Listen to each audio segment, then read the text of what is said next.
Right now on Hoosier News Source, an on-campus sexual assault case involving Indiana University students, and an update on a local farmers market controversy. And I have updates on the upcoming winter storm and cold weather for the weekend. Hoosier News Source starts now.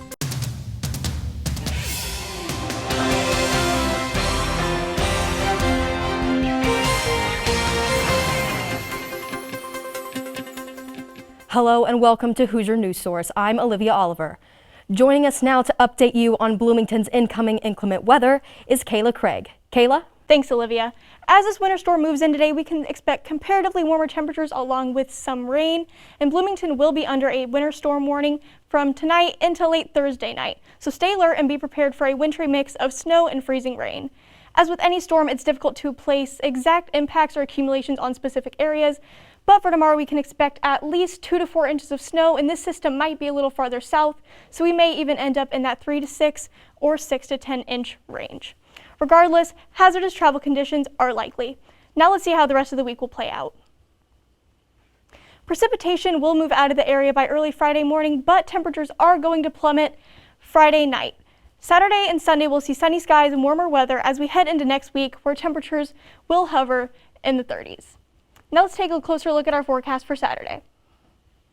Fortunately, we're anticipating a dry game day this weekend as Indiana men's basketball takes on Illinois right here in Bloomington. Heading to Assembly Hall, it'll definitely be pretty cold, hovering way below freezing, so you'll definitely want to layer up, but temperatures will rise throughout the day, getting into the 20s by the time the Hoosiers bring home a win. Stay safe and warm and have a great week. Olivia, back to you. Thanks, Kayla. A former IU student is facing rape charges after police say he sexually assaulted an intoxicated woman. HNS reporter Ashton Hackman dug into the details of the arrest and has the reaction from students. Sexual assaults on campus have been a problem all school year, 45 since August, 4 already this semester. 18-year-old Samuel Elliott turned himself into police and is now facing rape charges after police say he sexually assaulted a woman who was intoxicated. According to police, the incident happened on December 2nd at Teeter Residence Hall. Elliott, who is no longer a student at IU, was drinking with the victim and other friends at the dorm hall.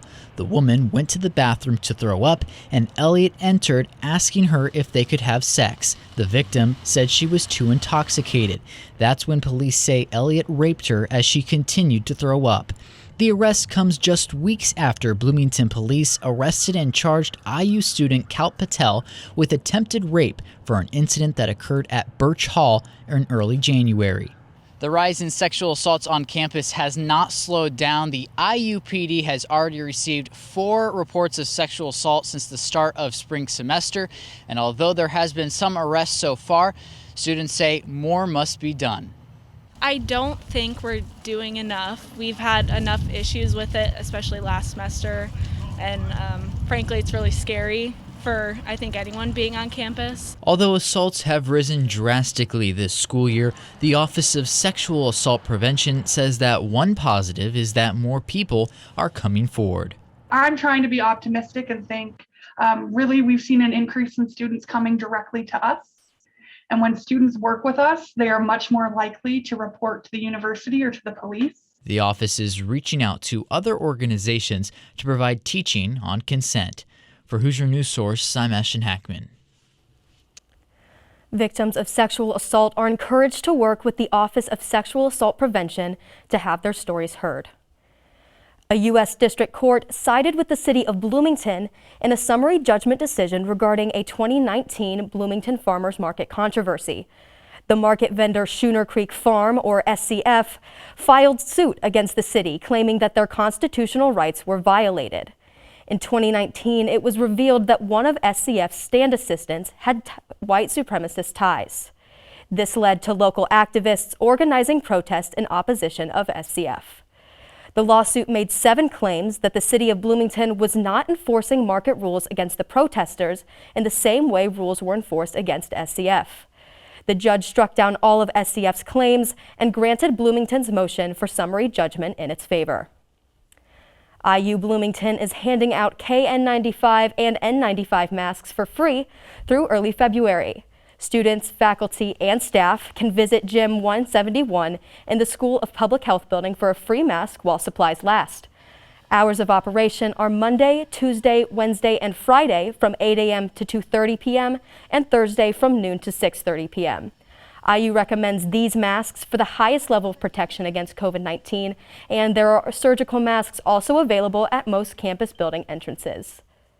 Coming up on Hoosier News Source, we have the latest on international news, and a former Indiana senator accepts a new post in the Vatican. We'll be right back.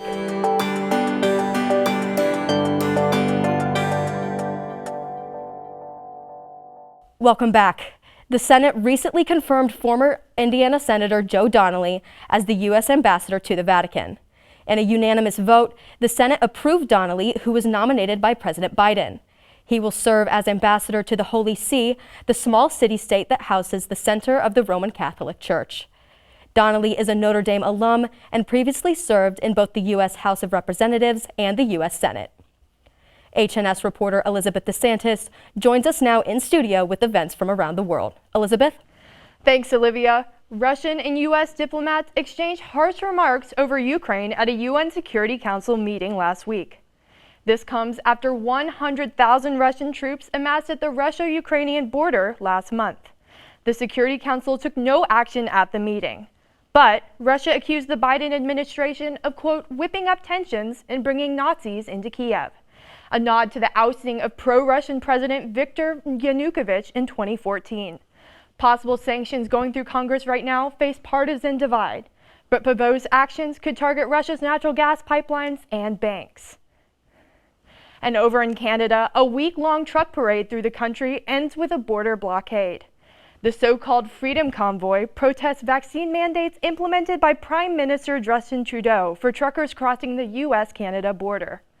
Protesters have gathered in downtown Ottawa in a largely non-violent demonstration. However, some signs carried by protesters contain Nazi symbols.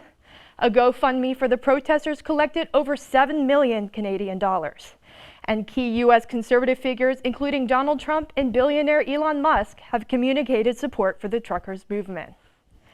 And moving on to Asia, North Korea just successfully tested a missile capable of striking the U.S. territory of Guam. The test last weekend was the most powerful launch North Korea has undertaken in 5 years, according to flight data. This display could be indicative of a coming policy change from Kim Jong-un's 2018 moratorium on long-range ballistic missiles. And last week's show of force by North Korean defense systems was only the third test of the week. U.S. proposed sanctions responding to ramped-up testing were vetoed by Russia and China in a UN Security Council meeting last month. And moving on to the Middle East, where the UAE intercepted the third missile attack from Yemeni Houthis this month. An Emirati ground-to-air missile brought down the ballistic missile with no injuries, according to the UAE state media and the Pentagon. The attack coincided with Israeli President Isaac Herzog's state visit to Abu Dhabi. Tensions escalating with the Iranian-backed militants began when Houthis seized an Emirati-flagged vessel. 3 died in a drone strike in Abu Dhabi last month, with another causing a fire at the Abu Dhabi International Airport. At least 80 were killed in Yemen by Saudi retaliation. That's what's going on around the world this week.